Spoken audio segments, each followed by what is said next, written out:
These two guys survived the David Kahn era of Timberwolves basketball and live to tell about it. It's Flagrant Howls with Phil Mackey and Kyle Theige. Hello, everybody who has jumped back on the bandwagon. Those of you who departed the bandwagon and are now back on the bandwagon, welcome to a Timberwolves lifestyle podcast here. Kyle and Phil, Flagrant Howls. And we were texting last night. You had some things going on. I had a travel nightmare. We were both, you know what? We needed that uplifting positivity of a Timberwolves win. We needed the Anthony Edwards experience. And at least we weren't at the game, but like an electric arena with the 16 people that appeared to be in the arena. So all is right with the Timberwolves world, and we'll dive into all of it here in a couple big questions. Kyle, a good feeling after last night. Yeah, with all due respect to maybe like, I don't know, Chris Finch's job security or Tim Connolly, no one needed that win more than us. You and I had a couple sketchy situations this week, but we're back. And all we've really missed since the last time we spoke, not a lot has happened. The Wolves have just pretty much had their worst loss of the season, their best win of the season, and their best player, we thought, tore his Achilles, and now he's out with a calf strain. So other than that, it's been a pretty chill week in Timberwolves Nation. Can I just ask you the question right now? I think I knew it was coming because you texted me last night. Let's just throw it out there. We talked about this a little on Mackey and Judd here today. Do you think the Timberwolves are better without Karl-Anthony Towns? I know it's an absurd question to ask, seeing what we saw against the Pacers a week ago with all hands on deck and knowing that it was a one-game sample.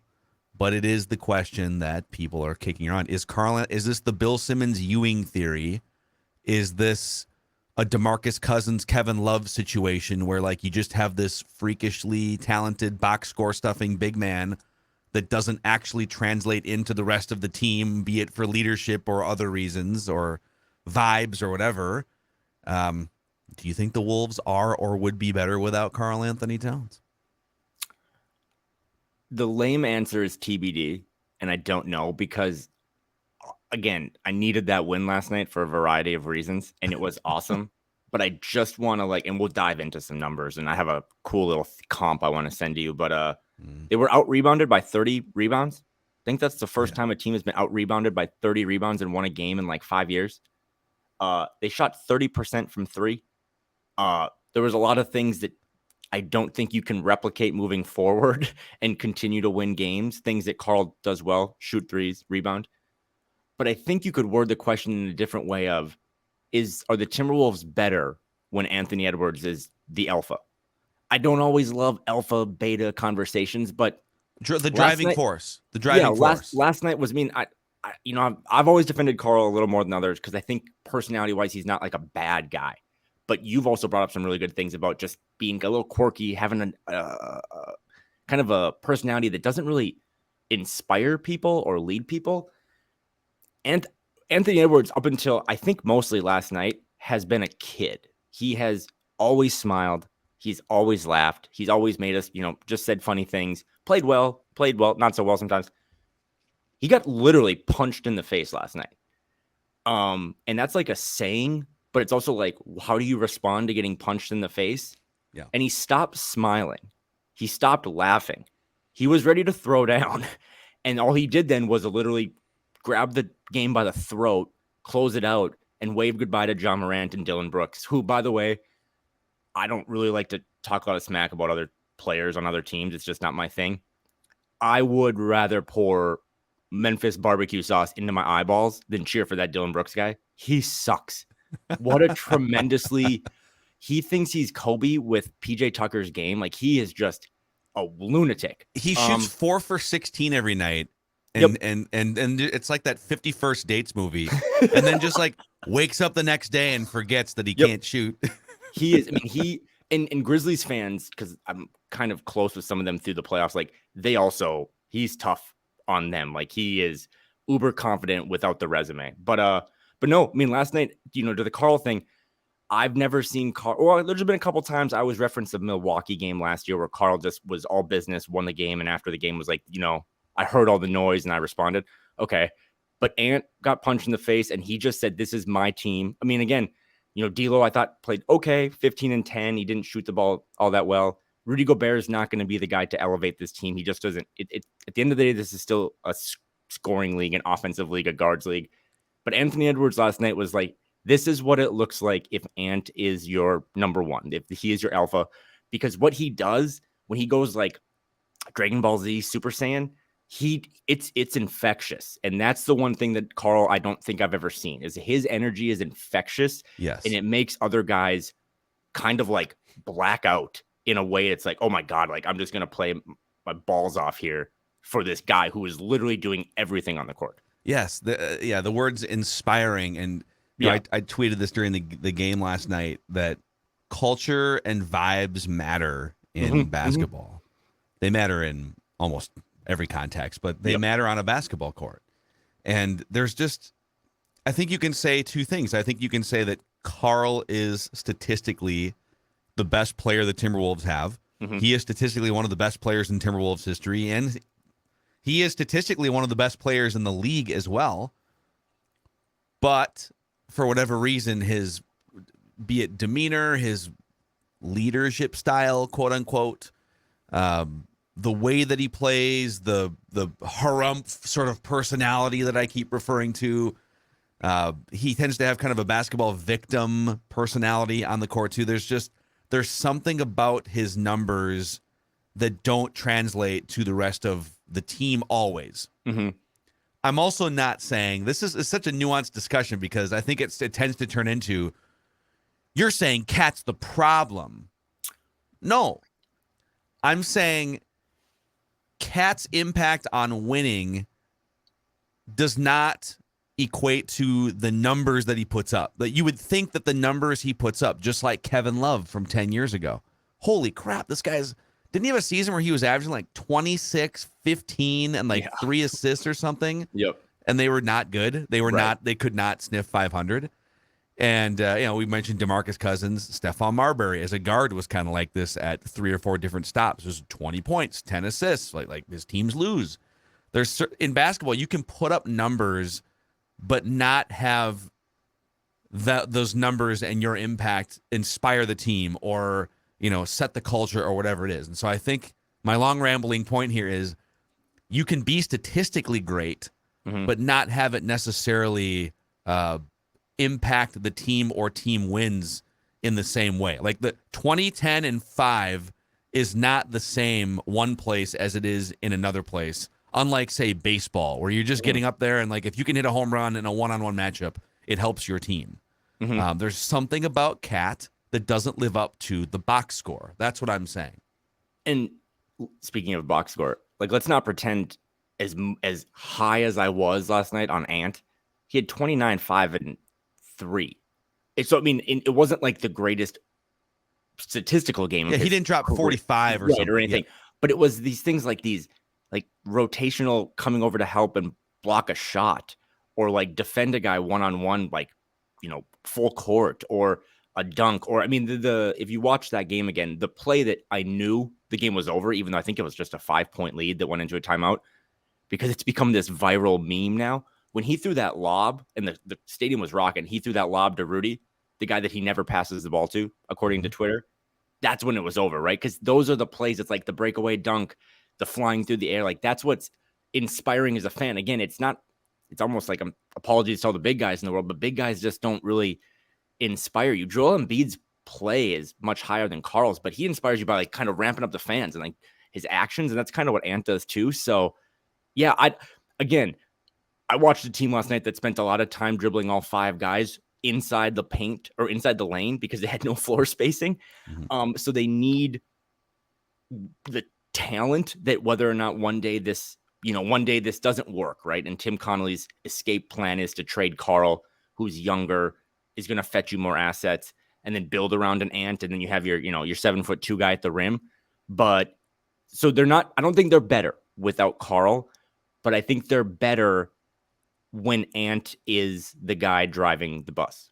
Yeah, that's fair. And maybe Ant and Karl, it's not that they are terrible together, but they're a little personality-wise, they're oil and water. And stylistically, I don't know that they're a perfect blend. They're going to have to figure some of this out because Karl's going to come back. And maybe this is a good segue into you texted me an interesting anecdote about the Grizzlies, but I think the blessing in disguise here, it's and just to back up again, I am not suggesting, well, one game, therefore just kick Karl to the curb and it's just addition by extraction, basically. I am not saying that. And if I ever get to the point again where I've been before, where I'm kind of calling for a Karl-Anthony Towns trade officially, which I'm not yet, that can't happen until the summer. So He's going to come back. But maybe this 4 to 6 week stretch is a blessing in disguise in that Anthony Edwards can, okay, dude, this is your car to drive now. So like Rudy's not driving. Rudy's a force defensively and he's going to do Rudy things, but he's not like the guy driving the car here. D'Lo's had the keys once in a while and he can drive a little bit, but the driver's seat's open. Yeah, he's kind of he's kind of like my mom. Like she'll drive from like Grand Forks to Fargo, but she's not trying to drive 4 or 5 straight hours. Yeah, she'll drive for an hour, but then we're stopping, switching drivers, going to the bathroom type thing. So Anthony Edwards sitting there for 12 hours. Truck driver. Yep. he'll do the chance. long distance thing. No, and that's why again I joked at the top that Washington Wizards game at halftime. I know you were stuck on a tarmac somewhere, but they're down like 20. Like that was probably the lowest point of this season. And then to come out in the third and then like lose Karl, I can't express enough. I'm going to say 2 things. Like one, if he would have torn his Achilles, it would have been the first time that even an eternal optimist like me was like, all right, maybe we got to fold this up. Because you tear your Achilles on November 30th or November 28th, you're out till 2024. They couldn't have traded him this summer. They couldn't have done it. They would have just lost a player forever, and he might never have come back as strong as he was. So they dodged a bullet there. But, and I hate this with injuries, but I'm with you. The phrase that you just said, blessing in disguise, it was so bad after the Wizards game. It was like, how do you respond to that? Just, I guess, throw the same starting 5 against the Grizzlies? No, you can't do that. Now you have a little sympathy. Now you have a little window. Now you can try something completely different. The Ant Show, the Gobert Utah team, they're going to get Jayden back this weekend for sure. So now you can kind of see what that all looks like with more guards and play a little smaller, have the guy at the rim to protect the rim. That's kind of what we said this in like August.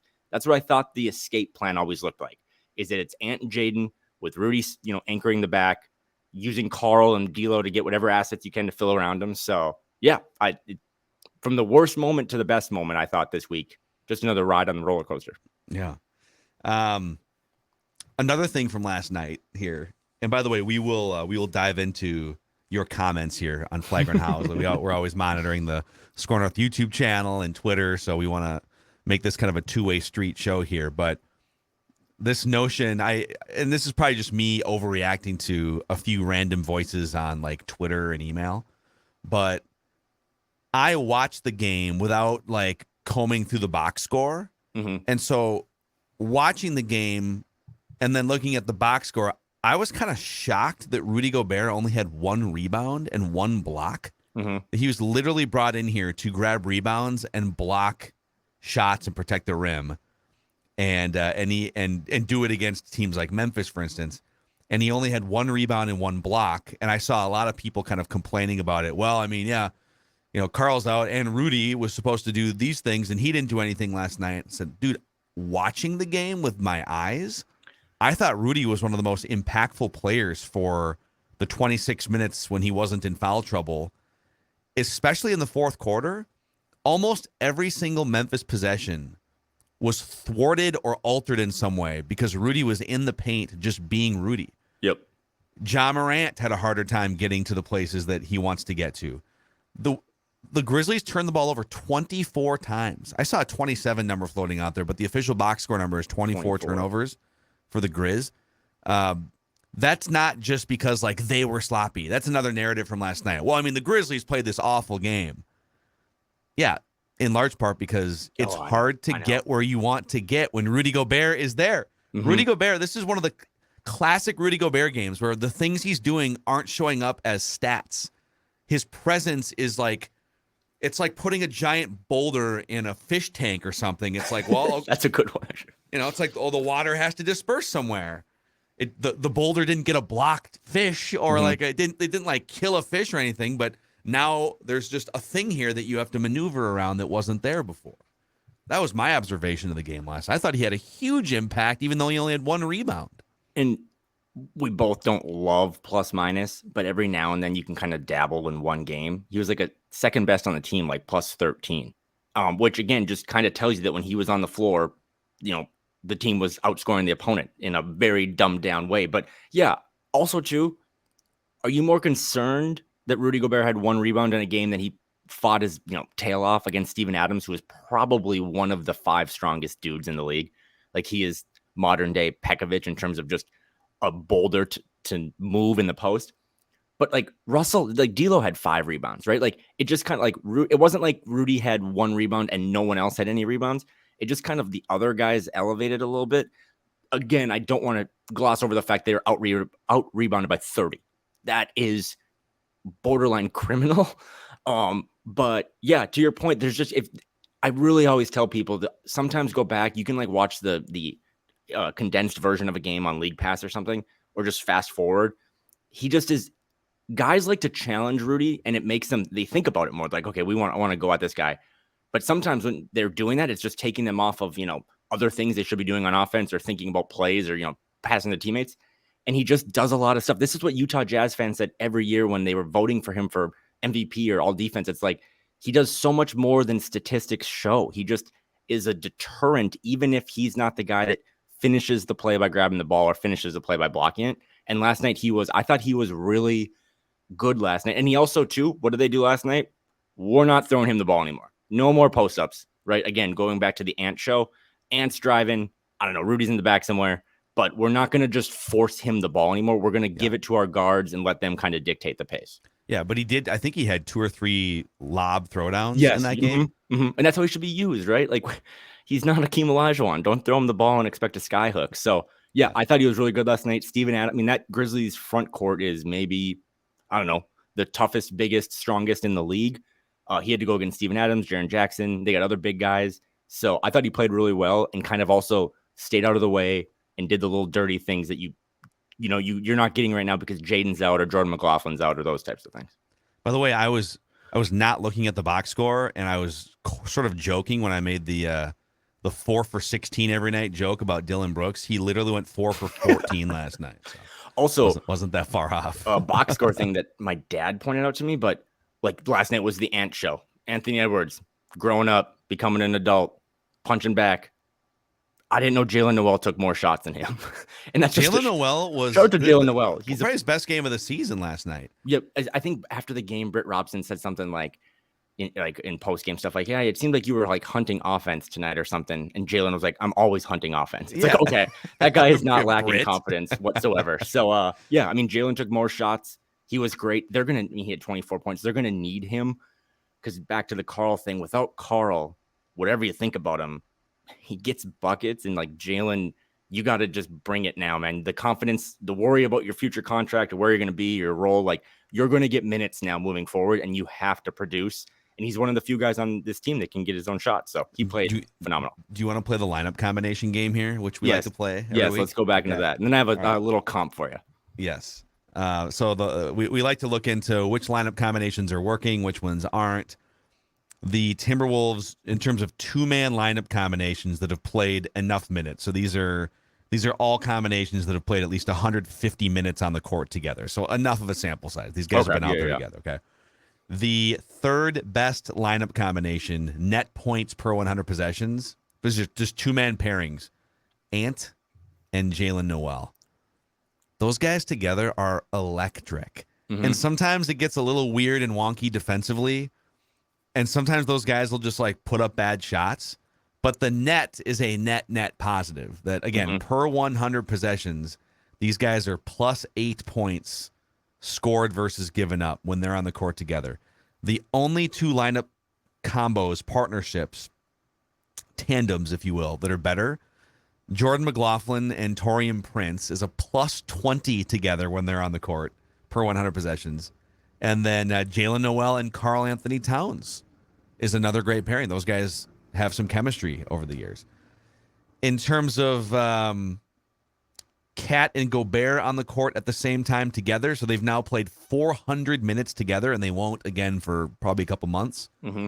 It's pretty much break even.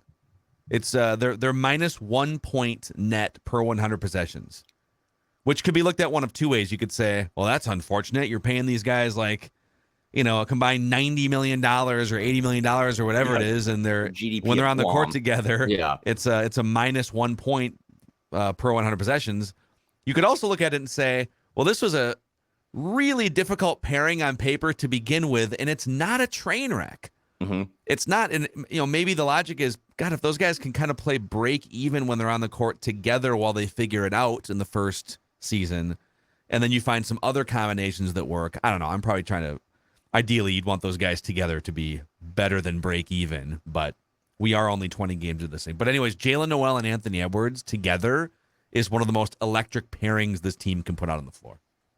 I fully agree. I also, the haters loved to point out after every win who wasn't playing for the opponent. Like, the Wolves won, but this and this and this. So, the Wolves won, but the Grizzlies didn't have Desmond Bane. Even though the Wolves were without Taurean Prince and Jaden McDaniels and Jordan McLaughlin and Karl-Anthony Towns. And they're going to get some of those guys back as early as this Saturday. It's actually weird. We're recording this on a Thursday. They have like one game in between now and next Wednesday. So they have like a bunch of time off. So they should get guys back. But if they can kind of lean into this Jaylen and Ant thing, get Jaden McDaniels back, who is hands down their best defender. Get Taurean Prince back maybe next week, who, again, this team needs shooting. But that kind of segues a little bit into my thing. You mentioned the Ewing theory at the top. So just going to throw this at you. I did text it to you, but I thought it was interesting and I wanted to talk about it. The Memphis Grizzlies, last night's opponent, started last year 9-10. 6 of those first 10 losses were by 20 or more points, including a 43-point loss to our Minnesota Timberwolves. Yeah. Why is that interesting? Because at 9-10, in that 19th game, the Grizzlies lost Ja Morant to a knee injury. And then the Grizzlies went on to win 10 of their next 11. A little Ewing theory, right? They just had other guys forced into bigger roles. It's kind of when Desmond Bane became the bane of our existence. Like, that's when he kind of popped off. And I really think that could, you look at their December schedule, they're like 15 games, 6 at home, 9 on the road. They have a chance here to like kind of replicate that. Does it answer the Carl Rudy thing? No. There'll be so many questions we have to answer now in 2023 when Carl comes back, but this team has a chance to replicate what Memphis did by just, the younger guys have to step up. We're going to lean more into what we think is maybe the face of the franchise. And I just thought it was an interesting comp because Memphis and the Wolves are tied so closely together that there's no reason the Wolves can't. Everyone gets to play their number one role now. Everyone gets to kind of do what they're used to, what they're comfortable doing. And maybe this team can fire off some wins. Yes. So how much of the Wolves' ups and downs so far, forget about Towns for a minute, but how much of it can be chalked up to just, are they all in engaged for the night? Are they opting in to play defense tonight? Is Anthony Edwards fully opted in when he gets to the arena tonight? Well, and Ant said it last night. He's like, we think Memphis is our rival, so we get up for that. And that was cool. But it was also like kind of concerning. You should be getting up for every game, though. Because like the Thunder aren't your rival, and you play them on Saturday, and like they're bad now. Them and the Spurs. Some of these teams have really fallen off. They're ready to start tanking. Like we're gonna need you to get up for Saturday's game, right? Like we're now in this period where it's like, you need to kind of inspire the team. Because I was amped about last night's performance, and a lot of people are like, let's see it for 2 or 3 games, as if Anthony Edwards has played one good game in 162 or whatever. So. Yeah, they need to replicate what they did last night on the road. Like, they need to be energetic. They need to fill passing lanes. They need to pass the ball around more. I mean, we haven't even said this yet, 30 minutes in, but Wendell Moore, welcome to the show. Yes, dude. I'm glad you brought that up. That's a great story from last night. It's fantastic. So the Wolves put their starting lineup out, and the initial starting lineup was Rudy Gobert, D'Angelo Russell, Anthony Edwards, Kyle Anderson, and then Jaylen Nowell was going to start too. So you were just going to go super small and then Gobert. I mean, Kyle Anderson was basically going to be your power forward, and you were going to play ball handlers. And then a few minutes before the game, they changed the starting lineup. And even behind the scenes, somebody reported they went to Wendell Moore and said, hey, so you're going to play. He wasn't even sure if he was going to play because a lot of these guys come up from Iowa. I mean, like Josh Minot, Luka Garza, they just kind of they're just emergency options. DNP CD, right? And so a few minutes before the game, Wendell Moore was told, not only are you going to play tonight, congratulations, but you're starting. and you're probably going to be guarding John Morant literally from time to time tonight. Yeah, so literally the equivalent, I guess, of being an entry-level employee and just 5 minutes before being like, hey, you're actually going to present to the board. yes. No big deal. But like, I'm going to need you to like convince the board to make this merger or something. So, and it was kind of rickety because they fell down by double digits like right away. And you're thinking, oh God, this is a disaster. And I think Wendell Moore himself was like a minus 13 or something after his first shift. But when he came back in the game, he actually really settled in, made plays. He was rebounding. He was moving the ball around. So he definitely played himself, at least until they get – it's possible once they get Jaden McDaniels back and Taurean Prince, like there's just not going to be a place. But I think he earned himself 15 to 20 minutes here and there with that performance last night. And so I got to see him a lot in Vegas in like summer league. And my take was always that I thought he had a higher floor than Josh Minot, who was like their other pick in the second round, but a lower ceiling. I just think a 6'10" guy who can shoot and jump all around. Like Josh Minot has a pretty high, interesting ceiling of what he could be on this team. So I'm not to rain on Wendell Moore's parade, but like I didn't think he did a ton last night. But it's kind of crazy on the flip side. It's because he just did basic things, and that's all this team needed. Yes. Like, hey, do you know how to sprint back? You can? Oh, cool. You should start. Like, do you know how to hit an occasional three? Oh, yeah, dude, go spot up in the corner. I mean, he did only have 2 assists, but no turnovers. And more than anything, he just, when the ball got to him, because of this Iowa Wolves, like, Kool-Aid that they drink down there, I always say the G League guys know the offense better than the Timberwolves' best players. I think Wendell Moore might know Finch's desired offense better than Ant, right? Because that's all they do down there is just pass and move. So there was one time last night where he got the ball and he just whipped it to the corner and they got an open 3 for Austin Rivers. Like, that's all we need from you. We just need you to be, solid is enough. We just need you to not make mistakes and try. And then, defensively, again, he didn't pop in Vegas because he's not like super athletic or he's not big. Like I was standing next to him. I was like, okay, like I could maybe start for the Wolves, but he just was smart. I mean, he's from Duke, right? Like he knows how to play. He's been in Coach K's system. Like he just stayed in front of Morant. Morant had a terrible game. Like you have to credit some of that to the rookie. And he just, it was great. And two, the whole idea, I don't know if people think about this enough, but my joke about an entry-level employee, like you got to get some preparation to be in a spot like that. It's hard to guard John Morant if you're like Tony Allen in his prime, let alone this rookie kid. It's like, oh, hey, you're actually going to suit up and start and you got to guard the best player. I thought he was fantastic, even in a limited role.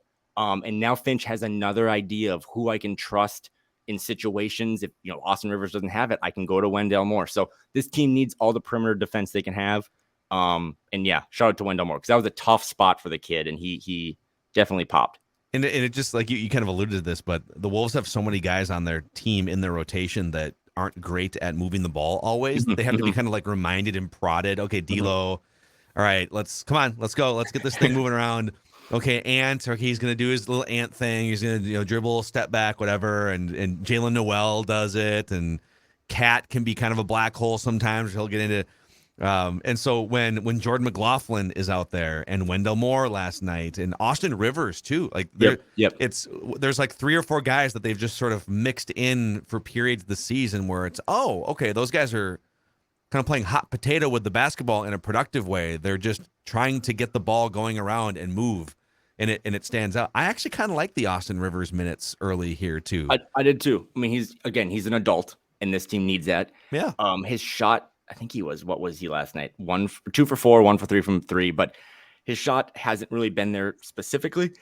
He makes you honest or keeps you honest, but he was just in the passing lanes. He knew what to do. He kept the ball moving as well. And Wendell Moore, maybe it's because they were playing against each other and they're both from Duke. This is kind of lazy, but I don't think he has superstar potential, but I think they also drafted him to kind of be like a guard Kyle Anderson version, like Swiss Army knife role player. He does have a little, dollar store Tyus Jones in him. Oh. Tyus knows how to move the ball, get the guy. I mean, if Tyus is out there, he knows who do I have to get the ball to, who hasn't touched the ball in a while, spin the ball around the perimeter, make an open shot, take a charge. That's Wendell Moore. So it was phenomenal to see him. I never thought in 100 years he would be starting this year. So I was wrong on that one, but he was awesome. And I hope, until they get some of these guys back, McLaughlin and Prince, I hope he stays in the rotation because Finch can trust him. Yes.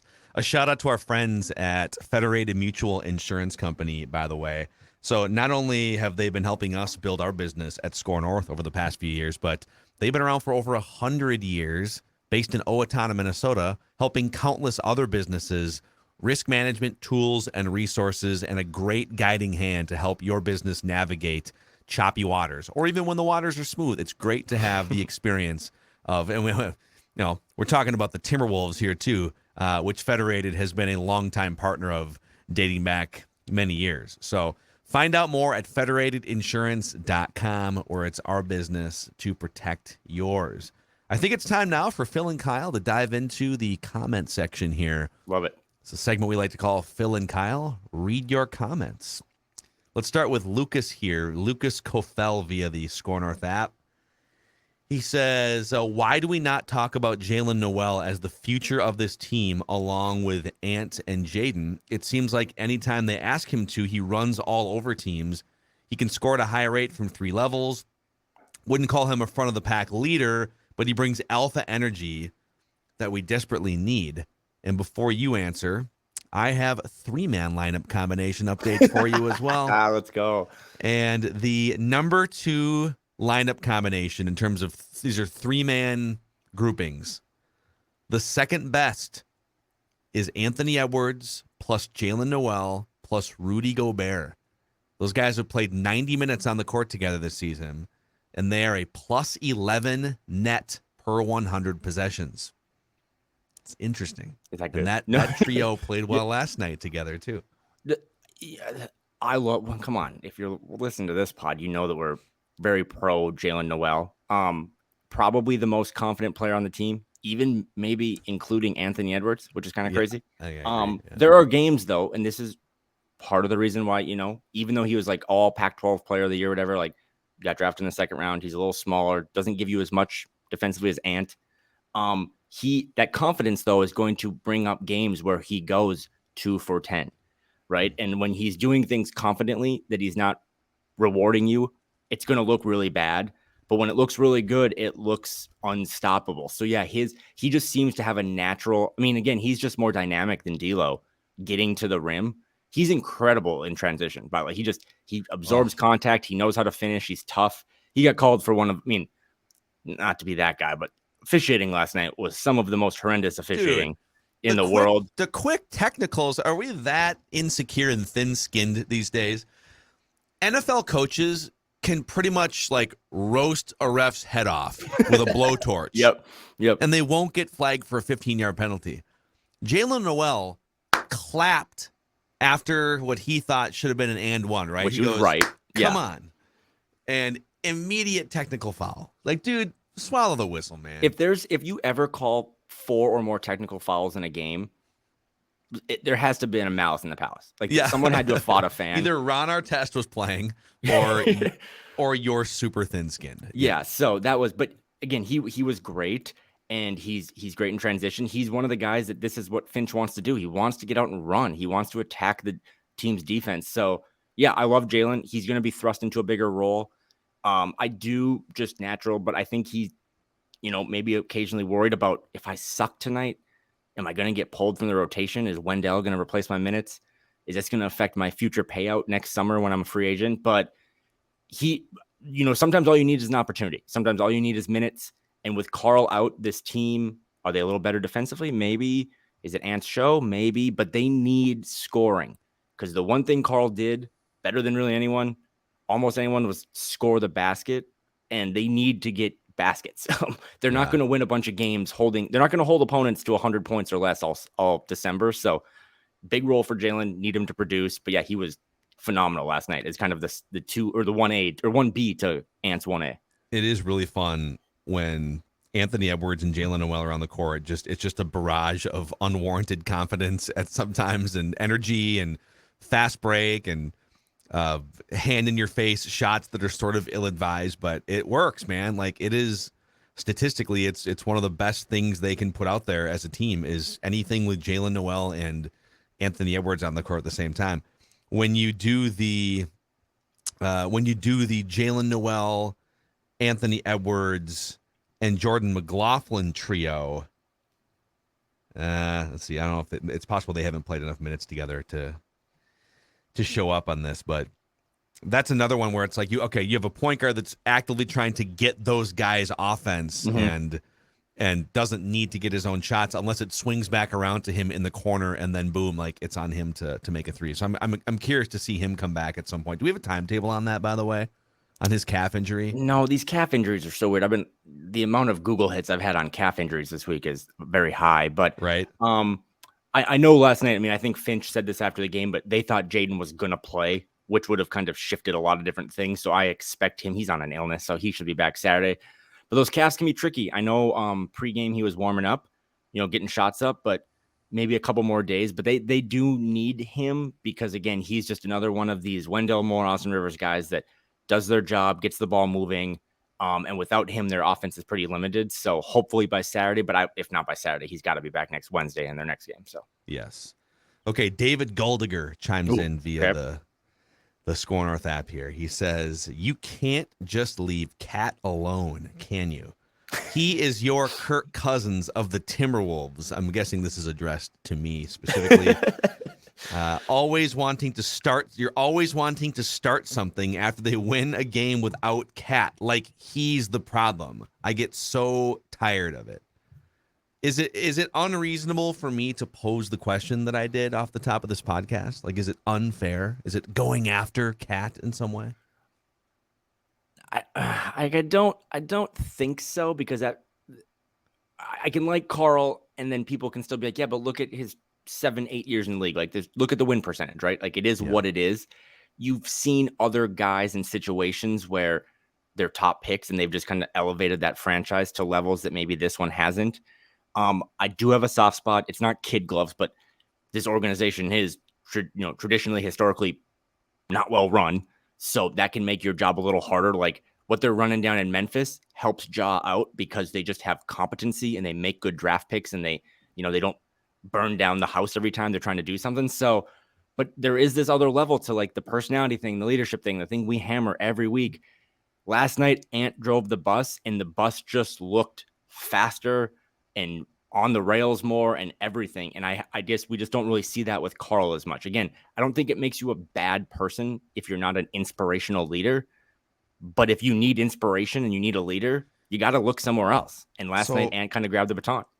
And unfortunately, and this happened with Kevin Love, and it kind of happened with Wiggins too, where you get a player that, okay, when they arrive, they're sort of, okay, it's a bad team, and that's the young player that's going to grow into the leader and the driver of franchise success. And then a few years go by, and that player is performing fairly well, but it's obvious that they're not necessarily, one of like the 5 or 10 most influential players in the NBA. They haven't lived up to the lofty expectation that you set out when they were younger.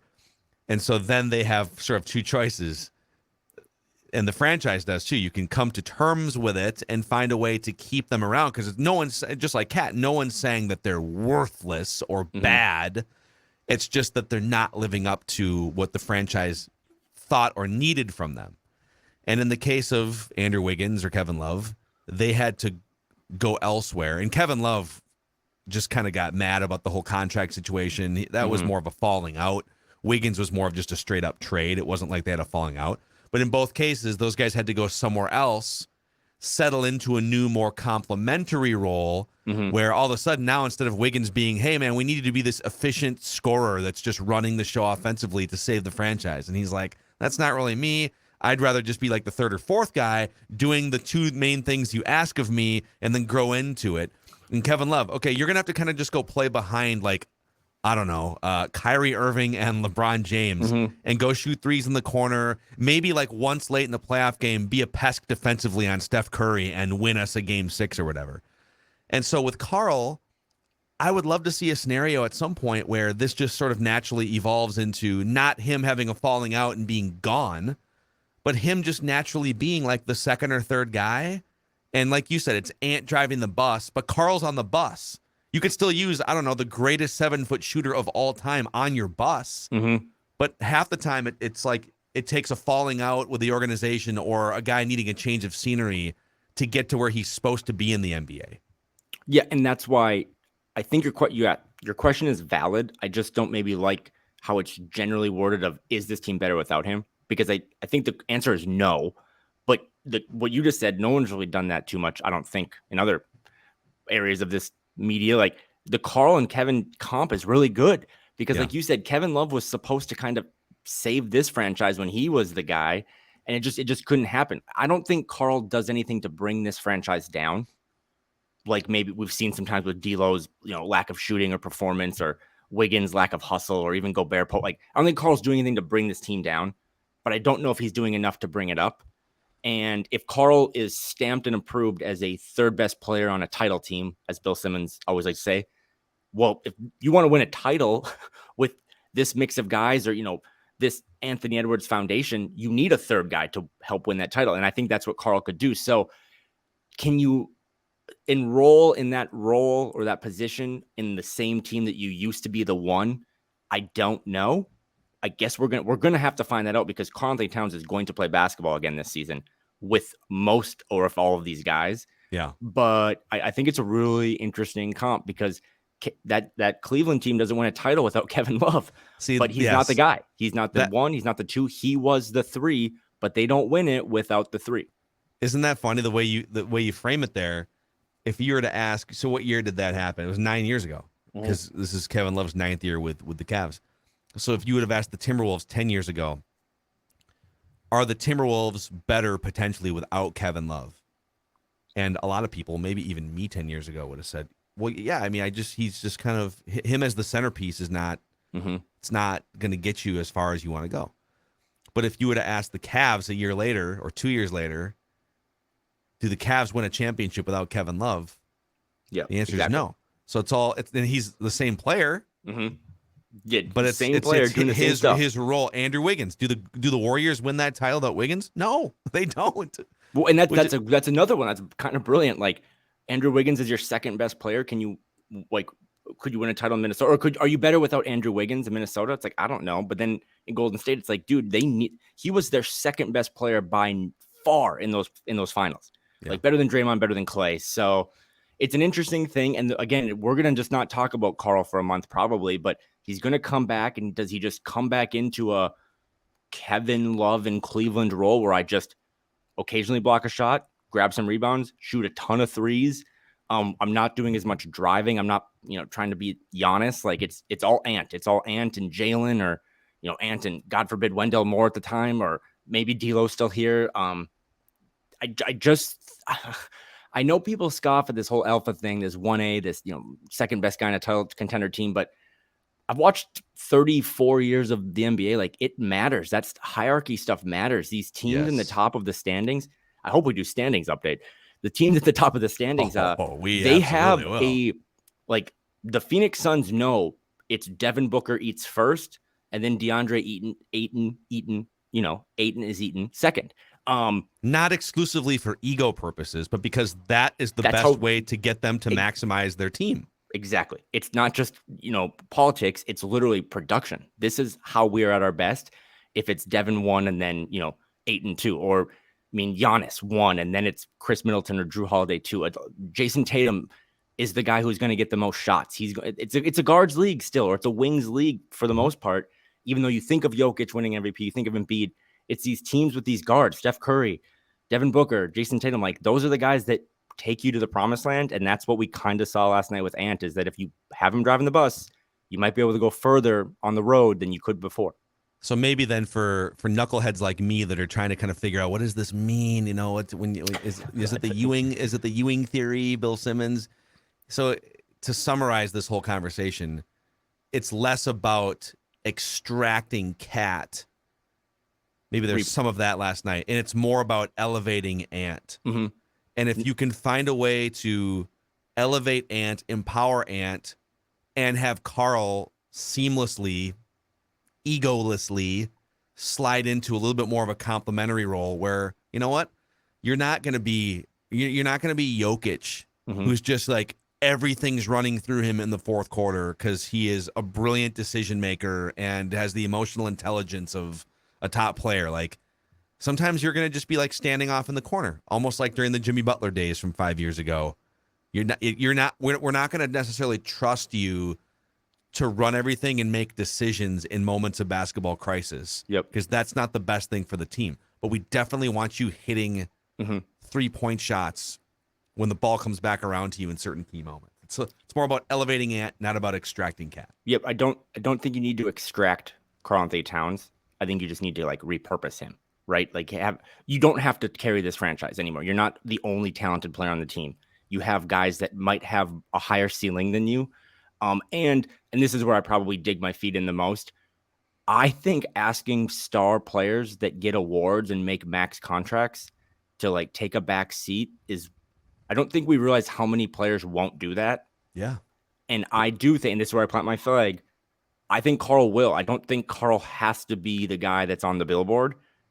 From what I know of him, even behind the scenes, that's where I'm always like, he's a good teammate. I think he would be okay. But now, like, it was still this kind of bobble.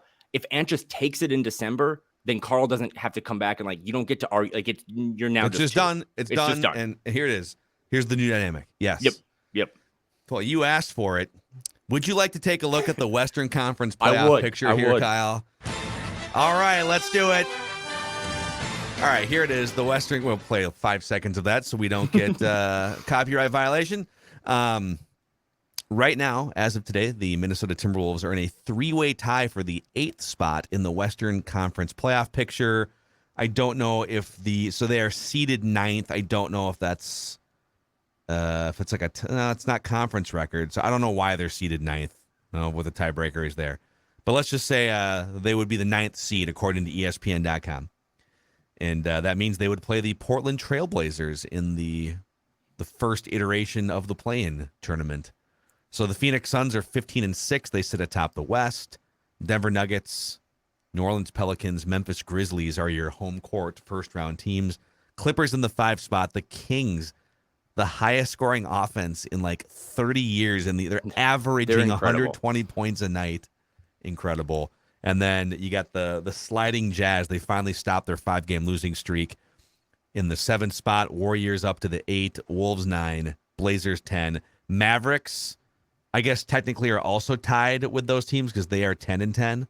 And then everyone else is multiple games below 500. Thunder, Lakers, Spurs, Rockets. So you basically have 11 teams in the Western Conference playoff picture right now anyways, and then a bunch of teams well below 500. And listen, we started this whole pod with 50 is nifty and like a top 4 seed. We're probably not there right now. Maybe we'll get back there in December, but you're also starting to see too some of the early, again, I've said this is a marathon.